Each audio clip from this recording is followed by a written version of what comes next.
Hello tout le monde, j'espère que vous allez bien. Alors, cette fois-ci j'ai changé de format. Je préfère vous faire une petite vidéo, ce sera plus ludique et beaucoup moins embêtant à lire parce que je vois que tout le monde ne lit pas mes messages. Mais après c'est vrai que c'est une question de temps et c'est pas très grave. Alors, je vous ai demandé il y a 2 jours à peu près ce qui vous intéresserait à savoir quelles questions vous vous posez et ce que vous voulez qu'on aborde comme sujet. Et du coup, il y avait donc l'éjaculation précoce et il y avait aussi les odeurs corporelles pendant la sexualité.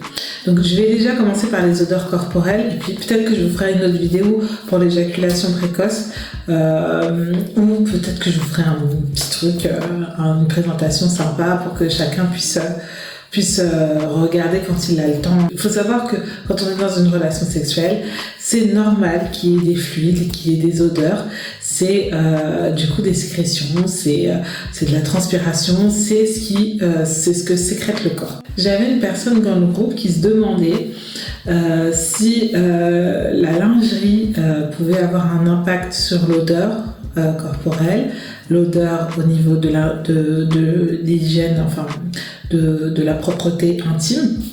Donc on va voir tout ça dans cette vidéo. Donc comme je l'ai dit, c'est normal qu'il y ait des sécrétions et des fluides pendant le rapport sexuel. Après, c'est vrai qu'on peut s'inquiéter quand les sécrétions sont importantes ou qu'elles aient une odeur désagréable. Chez une femme, il y a ce qu'on appelle communément la mouille, donc nous ce qu'on appelle la cyprine, donc c'est la mouille.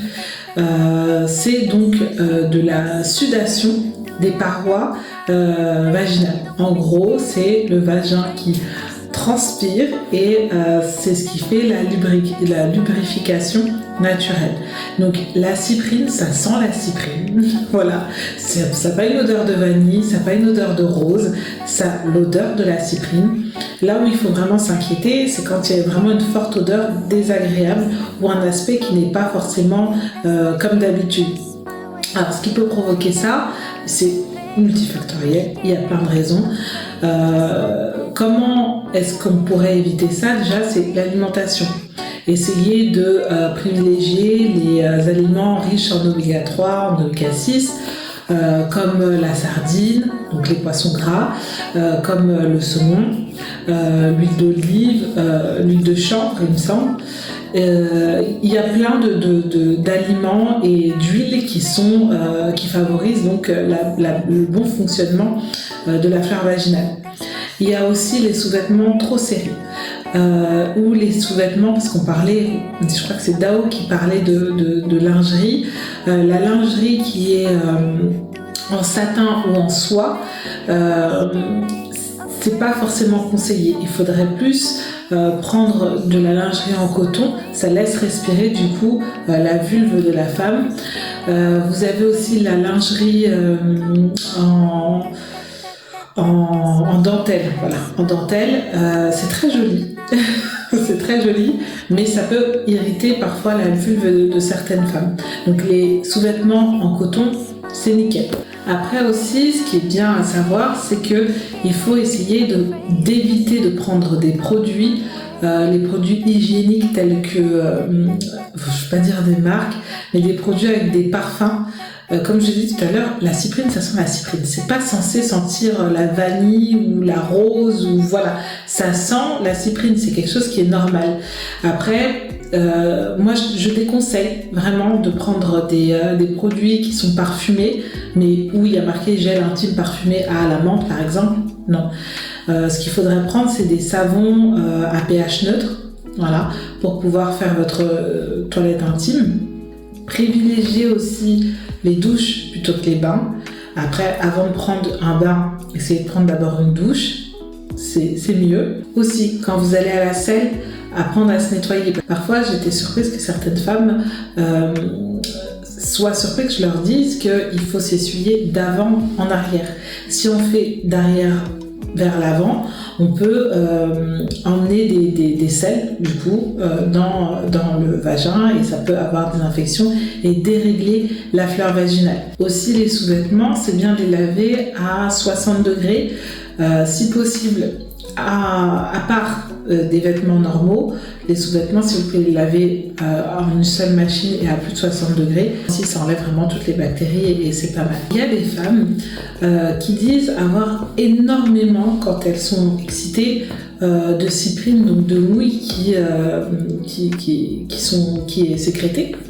Là, on ne peut pas vraiment dire que c'est quelque chose de mauvais parce que bien au contraire, c'est un signe de bonne santé. Donc ça veut dire que le flux sanguin qui se trouve derrière les parois vaginales circule plutôt bien. Donc il n'y a pas vraiment de danger quand vous avez ce type de sécrétion-là, quand c'est très abondant. Quand je dis très abondant, ça peut aller jusqu'à 1,5 litre. Voilà. C'est vrai que c'est pas agréable, c'est sûr. Mais voilà, comme disent certains sexologues, profitez quoi. Là, vous avez une bonne lubrification. Et puis, si monsieur est peut-être déconcerté par rapport à ça, il a plutôt de la chance. Parce que c'est vrai qu'on peut donner des traitements par rapport à ça pour avoir moins de sécrétion vaginale. Mais ça peut très souvent arriver à de la sécheresse vaginale. Donc, on évite. Et puis surtout, c'est pas mauvais pour la santé. C'est vrai que c'est désagréable, mais c'est pas mauvais. Après, il y a ce qu'on appelle les pertes blanches. C'est vrai que c'est désagréable, mais quand on a beaucoup de pertes blanches, ça peut justement être parce que on a un dérèglement au niveau des oestrogènes, de la production d'oestrogènes. Ça, il faut vraiment le faire vérifier auprès d'un gynécologue, auprès d'un médecin, ou tout simplement, on peut être comme ça. On peut être vraiment né comme ça. On est une personne qui a beaucoup de pertes blanches et ça, il faut vraiment essayer de voir avec un médecin pour voir s'il y a un problème par rapport à ça. Là où ça peut être alarmant, c'est quand il y a des odeurs inhabituelles. Là, il faut s'alarmer et aller voir un gynécologue. Chez l'homme, effectivement, il peut y avoir des sécrétions importantes. Il y a une différence entre le liquide présénital qui sert à lubrifier quand on est très excité pour pouvoir préparer un petit peu la pénétration. Voilà, ça sert de lubrifiant. Mais parfois, on a des hommes qui peuvent avoir beaucoup de liquide qui sort. Là, c'est le liquide prostatique. Donc, c'est du liquide qui vient de la prostate, comme son nom l'indique. Et il peut y avoir parfois à l'intérieur de ce liquide-là, mais c'est vraiment quand c'est beaucoup, des spermatozoïdes. Donc il faut faire attention s'il n'y a pas de désir de procréer, bien entendu. Après, c'est vrai que quand on a un individu qui a cet état-là, ça peut aussi être accompagné d'éjaculation précoce. Parce que c'est tellement proche, c'est vraiment une excitation très très forte, que c'est proche de l'éjaculation que ça provoque des éjaculations précoces. Et là, il faut aller voir un andrologue. Donc, quand vous avez ce liquide en tant comme un liquide qui est très abondant, c'est ce qu'on appelle la liqueur du désir. Donc, c'est vraiment un liquide qui est très abondant. Alors, concernant les odeurs corporelles, bien entendu, on a tous on transpire tous. C'est quelque chose qui est totalement normal et qui est nécessaire pour l'équilibre du corps. La transpiration, c'est quelque chose de naturel. Maintenant, effectivement, il y a des personnes qui transpirent beaucoup et qui ont des fortes odeurs. C'est dû certainement à l'alimentation, c'est déjà la première cause. Donc, quand vous mangez énormément d'aliments qui sont propices à la transpiration, alors je vous ai fait une petite liste d'aliments qui sont propices à une forte odeur, du coup. Non, c'est pas propice à la transpiration, c'est propice aux fortes odeurs. Donc, je vais vous lire la petite liste d'aliments qui modifient du coup l'odeur corporelle. Donc, il y a les épices, il y a le piment, les oignons, l'ail, le chou, la viande rouge, la charcuterie, les produits laitiers mal digérés, parce qu'il y a des personnes qui digèrent mal les produits laitiers, le café et l'alcool. Donc tout ça, en fait, ce sont des produits, des aliments qui ont déjà à la base une forte odeur. Donc leurs composants odorants, quand vous les ingérez, se diffusent dans le corps et donc du coup ça peut provoquer une forte odeur au niveau de la transpiration. Donc il faut faire attention, je ne dis pas non plus parce que tous les aliments que j'ai cités c'est des aliments qu'on mange tous les jours. Voilà, le piment, surtout en Afrique, le piment c'est la base. il faut essayer de ne pas être dans l'excès par rapport à ça, parce que quand on mange beaucoup épicé, on peut avoir une forte odeur au niveau de la transpiration, et en plus du coup quand on habite en Afrique, on mange beaucoup de piment, on transpire beaucoup, du coup la transpiration peut avoir une odeur très désagréable, et pendant les rapports sexuels, c'est vrai que ça peut vraiment être quelque chose de rédhibitoire, quelque chose qui un peu entue l'amour, la transpiration. Donc c'est bien aussi de faire attention à ça, parce que c'est vrai que j'entends parfois des hommes qui disent « Ah oui, elle a une forte odeur, etc. » La cyprine, comme je dis, ça sent la cyprine. C'est pas non plus l'odeur, la fragrance numéro 5 de chez Gaultier. Hein. Ça sent la cyprine, c'est quelque chose qui est naturel, mais c'est pas censé sentir très fortement mauvais. Après, ce qui peut aussi modifier l'odeur corporelle, c'est les maladies. Les maladies telles que la thyroïde, le diabète, la tuberculose, qui peuvent modifier l'odeur. Donc, je ne dis pas que l'odeur, quand on a une forte odeur, ça signifie qu'on est malade, mais c'est vrai que parfois ça peut être un indicateur. Après, il y a des personnes qui transpirent beaucoup. Donc ça, c'est ce qu'on appelle l'hypersudation. C'est vraiment un problème qui est cutané. Et donc du coup, il faut aller consulter un dermatologue, voir avec un dermatologue ce qui se passe par rapport à votre production excessive de transpiration, de sueur, et pour qu'il puisse vous donner un traitement par rapport à ça. Ce qui est pas mal aussi, quand on a une forte transpiration, il est possible aussi qu'on ait des problèmes au niveau du stress.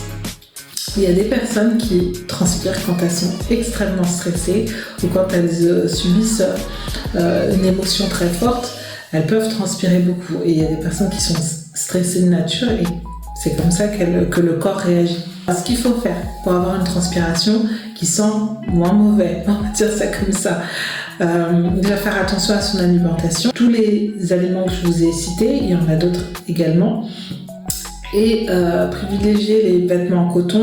Je ne vais pas dire éviter, mais privilégier les antisudorifiques. Donc, c'est un antisudorifique, c'est contre la transpiration, contre la sueur, et le déodorant, justement, c'est pour enlever l'odeur de la sueur. Donc, il faut savoir que les déodorants, chez certaines personnes, ça ne fonctionne pas. Ça fait déjà tout le contraire.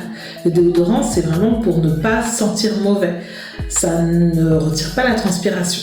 Donc quand on est vraiment une personne qui transpire beaucoup, il vaut mieux privilégier les antisudorifiques. Voilà. Après, je sais qu'il y a une personne qui m'a demandé comment dire à son partenaire que vous ne supportez pas son odeur et qu'il transpire beaucoup. Ce qui est important de se dire, c'est qu'il faut énormément de bienveillance et d'ouverture d'esprit. C'est quelque chose que je répète beaucoup. Quand vous avez quelque chose à dire à votre partenaire, ça sert à rien de l'humilier, ça sert à rien d'en faire des caisses. Je me dire, écoute Thierry, moi je trouve que tu transpires quand même beaucoup. Est-ce que tu veux pas essayer telle ou telle chose? Mais vraiment avec beaucoup de gentillesse, ça passe toujours. Vous me dites ce que vous en pensez. Alors, j'espère que ça vous a servi. J'espère avoir répondu à toutes les questions. Je vais essayer de vous préparer quelque chose sur l'éjaculation précoce. J'espère en tout cas que le groupe vous plaît. J'essaie vraiment de l'animer autant que je veux parce que dans la journée, j'ai des consultations. Voilà, je travaille et j'ai des enfants. J'essaie vraiment d'être le plus réactif possible. C'est pas forcément simple. Donc, si vous avez des suggestions et des demandes, n'hésitez pas à le faire dans le groupe. Très prochainement, pour les personnes célibataires, il est possible que je fasse quelque chose pour vous, quelque chose de carré, de sérieux et de sélectif, parce que c'est important d'avoir des personnes qui savent ce qu'elles veulent et qui sont dans la démarche d'engagement à long terme. Donc je vous ferai signe, ne vous en faites pas, ça se prépare en tout cas. Et puis je vous fais de gros bisous et prenez soin de vous et n'hésitez pas à mettre des commentaires et à me solliciter si nécessaire. Allez, bonne soirée à vous, c'était Elvira.